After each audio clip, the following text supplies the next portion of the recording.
Hello students, welcome to study geeks. ఈ వీడియోలో మనము డిఎస్సి ర్యాపిడ్ రివిజన్లో భాగంగా 10th క్లాస్ బయాలజీలో కిరణజన్య సంయోగ క్రియ అనే కాన్సెప్ట్ను క్విక్గా రివిజన్ చేద్దామండి. ఈ రివిజన్లో భాగంగా కాన్సెప్ట్ని ఎక్స్ప్లెయిన్ చేస్తాను. అలాగే దీంతోపాటు ఈ కాన్సెప్ట్లో ఇంపార్టెంట్ క్వశ్చన్స్ను కూడా ప్రాక్టీస్ రూపంలో మిమ్మల్ని అడగడం జరుగుతుంది. తప్పకుండా వాటికి కూడా ఆన్సర్ చేయండి.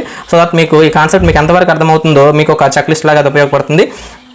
వన్ ఆఫ్ అవర్ సబ్స్క్రైబర్ నిన్న వాట్సాప్లో ఈ ఫోటో పంపించి సార్ ఈ కాన్సెప్ట్ మాకు చదువుతుంటే కొంచెం కన్ఫ్యూజన్గా ఉందండి, మీరు ఇది ఎక్స్ప్లెయిన్ చేయగలరా అని అడిగారు. సో తనకు ఒక్కరికి ఎక్స్ప్లెయిన్ చేస్తే ఉపయోగం ఏముంటుంది, ఈ కాన్సెప్ట్ కొంచెం కన్ఫ్యూజన్గా క్రియేట్ చేసేదే కాబట్టి అందరికీ ఎక్కువ మందికి ఉపయోగపడుతున్న ఉద్దేశంతో మెసేజ్ రూపంలో కాకుండా ఇలా వీడియో రూపంలో ఈ కాన్సెప్ట్ని ఎక్స్ప్లెయిన్ చేస్తున్నాను. తప్పకుండా మీకు కూడా చదువుతున్నప్పుడు ఇలాంటి కాన్సెప్ట్స్ ఏమైనా డౌట్స్ అనిపిస్తే తప్పకుండా మన వాట్సాప్ ఛానల్లో కానీ టెలిగ్రామ్ ఛానల్లో కానీ ఆ కాన్సెప్ట్ని మెన్షన్ చేయండి. లేదా ఈ వీడియో కింద కామెంట్ సెక్షన్ ఉంటుంది కదా, ఆ కామెంట్ సెక్షన్లో మీరు మెన్షన్ చేయండి. తప్పకుండా వాటన్నిటిని కూడా ఎక్స్ప్లెయిన్ చేస్తాం. లేట్ చేయకుండా మన వీడియోని స్టార్ట్ చేద్దాము. ఈ కిరణజన్య సంయోగ క్రియ అంటే అర్థం ఏంటి? ఏదైతే సరళ పదార్థాలు సంక్లిష్ట పదార్థాలుగా మార్చే చర్య ఏదైతే ఉంటుందో దాన్ని మనము కిరణజన్య సంయోగ క్రియ అంటాం. ఇంతకుముందు మనము జీర్ణ క్రియ అనే భాగం గురించి డిస్కస్ చేసాం, గుర్తుందా మీకు? జీర్ణ క్రియలో ఏమవుతుంది, సంక్లిష్ట పదార్థాలు సరళ పదార్థాలుగా మారుతాయి. రివర్స్ అనమాట. సంక్లిష్ట పదార్థాలు ఎలా మారినాయి అక్కడ, సరళ పదార్థాలు. ఇక్కడ ఎలా మారింది, సరళ పదార్థాలు ఎలా మారుతాయి, సంక్లిష్ట పదార్థాలుగా మారుతాయి. ఏంటి ఆ సరళ పదార్థాలు? నీరు, మనకు వాతావరణంలో లభించే నీరు మరియు కార్బన్ డైఆక్సైడ్. ఓకేనా? ఈ కార్బన్ డైఆక్సైడ్ ఇలాంటి సరళమైన పదార్థాలతో ఉపయోగించుకొని కాంప్లెక్స్, వెరీ కాంప్లికేటెడ్ అనమాట. అలాంటి ఒక పదార్థం ఏంటి, కార్బోహైడ్రేట్ మనకి తయారవుతుంది. అంటే పిండి పదార్థం మనకి తయారవుతుంది అనమాట. సో ఈ విధంగా జరిగే రియాక్షన్ మనం ఏమంటాము, కిరణజన్య సంయోగ క్రియ అంటాం అనమాట. ఒకసారి మనము కిరణజన్య సంయోగ క్రియ యొక్క ఈక్వేషన్ మనం చూద్దామండి.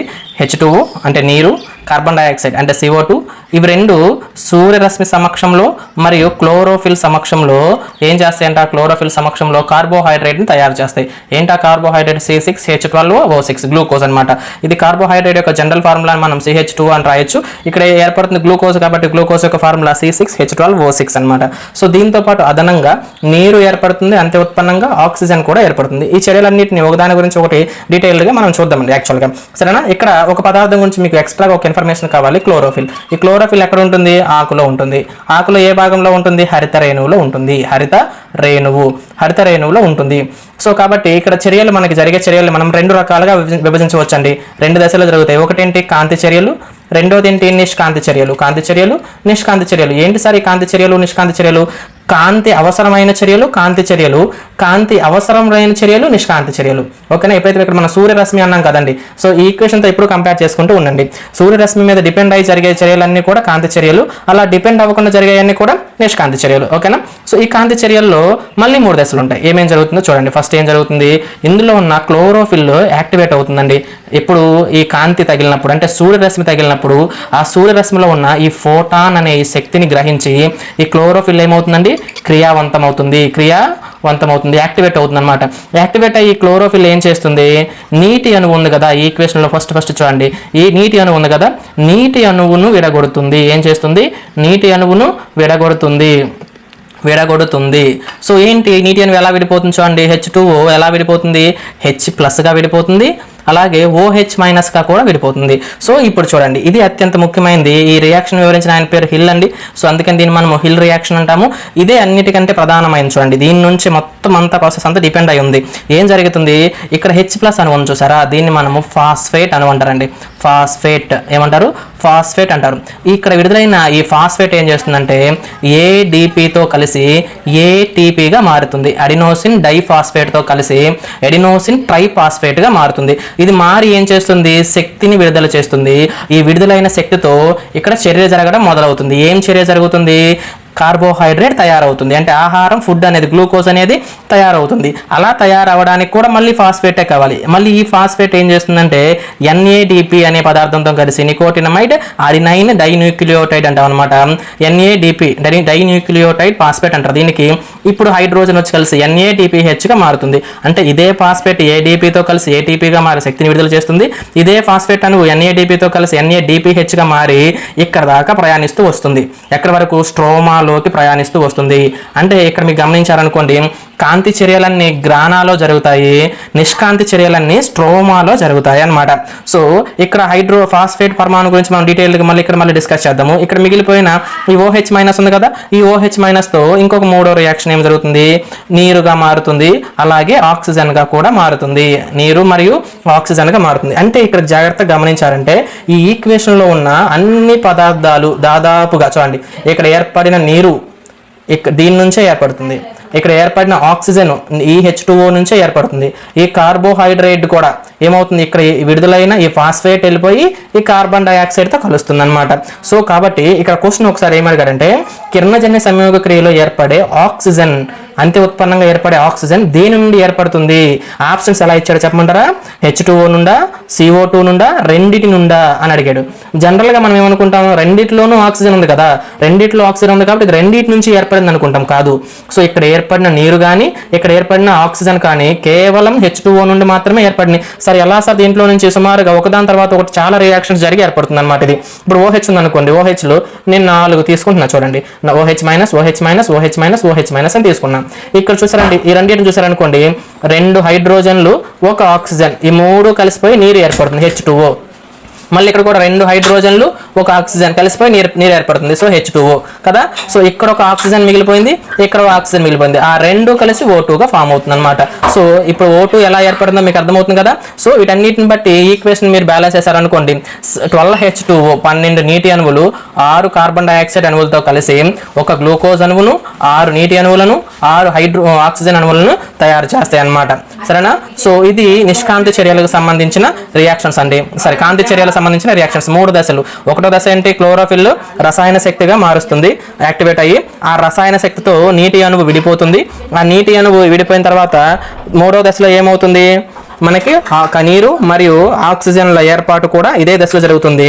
ఇక్కడ ఏర్పడిన ఫాస్ఫేట్ ఏటీపీ మరియు NADPH రూపంలో స్ట్రోమా వైపుకి ప్రయాణం చేసి ATP ఏమైనా శక్తిని ఉపయోగించుకోవడానికి, NADPH ఏమైనా కార్బోహైడ్రేట్ని తయారు చేసుకోవడానికి ఉపయోగపడతాయి. సో ఇక్కడ నిష్కాంతి చర్యల్లో ఒకటే జరుగుతుంది. ఇక్కడ వచ్చిన ఫాస్ఫేట్ ఈ CO2తో కలిసి ఈ ఫాస్ఫేట్ కలిసి ఏమవుతుంది, కార్బోహైడ్రేట్గా అది కన్వర్ట్ అవుతుంది. ఇది ఒక దశలో జరగదండి, చాలా సైకిల్స్ ఉంటాయి కదా. ఈ మొత్తాన్ని మెల్విన్ కెల్విన్ అని ఆయన వివరించారు కాబట్టి దీన్ని కెల్విన్ సైకిల్ అంటారు. మన పాత పుస్తకాల్లో ఉండేది, మీకు కనుక గుర్తుంటే ఓకేనా.